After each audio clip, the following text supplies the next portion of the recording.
ప్రస్తుతం టాలీవుడ్లో పలు క్రేజీ ప్రాజెక్ట్స్ చిత్రీకరణ దశలో ఉన్నాయి. విశేషమేమంటే వాటిలో చాలా మటుకు రిపీట్ కాంబోస్లో తెరకెక్కుతున్న చిత్రాలే. ఆ వివరాల్లోకి వెళితే జనతా గ్యారేజ్ తర్వాత ఎన్టీఆర్, దర్శకుడు కొరటాల శివ దేవరా మూవీ కోసం మరోమారు జట్టు కట్టారు. 2 భాగాలుగా ఈ సినిమా రిలీజ్ కానుంది. మొదటి భాగం అక్టోబర్ 10న వస్తోంది. ఇక గబ్బర్ సింగ్ వంటి సంచలన విజయం అనంతరం పవన్ కళ్యాణ్, డైరెక్టర్ హరీష్ శంకర్ కలయికలో ఉస్తాద్ భగత్ సింగ్ రానుంది. వచ్చే సంవత్సరం ఈ బడా వెంచర్ స్క్రీన్ పైకి వచ్చే అవకాశం ఉంది. గీతా గోవిందంతో భలేగా ఎంటర్టైన్ చేసిన విజయ్ దేవరకొండ, కెప్టెన్ పరశురామ్ కాంబినేషన్లో ఫ్యామిలీ స్టార్ వస్తోంది. ఏప్రిల్ 5న ఈ కుటుంబ కథా చిత్రం జనం ముందుకు వస్తోంది. మరోవైపు మిరపకాయ వంటి సక్సెస్ఫుల్ మూవీ తరువాత మిస్టర్ బచ్చన్ కోసం కలిసి పనిచేస్తున్నారు రవితేజ, హరీష్ శంకర్.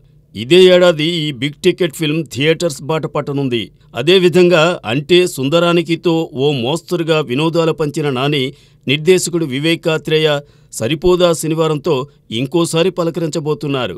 అలాగే దసరా దర్శకుడు శ్రీకాంత్ ఓదెలతోనూ మరో మూవీ చేయబోతున్నారు నాని.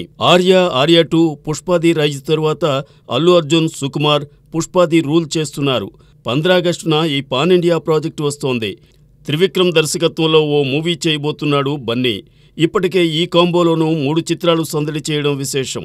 అలాగే F2, F3 తరువాత దర్శకుడు అనిల్ రావిపూడితో జట్టు కడుతున్నారు వెంకటేష్. వచ్చే సంక్రాంతికి వీరి థర్డ్ జాయింట్ వెంచర్ వస్తోంది.